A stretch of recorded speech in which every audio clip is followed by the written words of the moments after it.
I've had quite a lot of pro-Brexit, panelists here on this program, and they were arguing that it's just not helpful having so many Remainers that say this is not a good deal, we shouldn't do it like that, because then the EU think that the UK does not want a deal. What do you say? No, I absolutely agree that we shouldn't be going on yesterday's argument. It's not about leave or remain.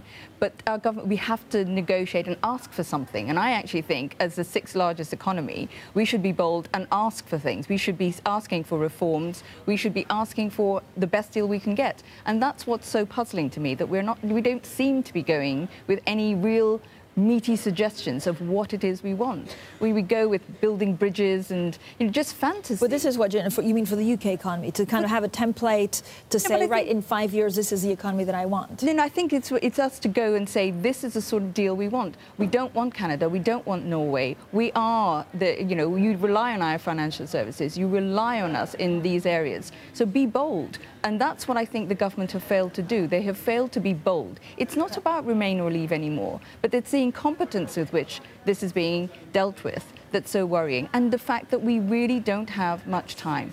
We've got to be realistic about the timelines. But aren't their hands tied? Because to be bold, you need leeway, and there are the red lines, right? They want to control immigration. No. This is the government's imposed red lines.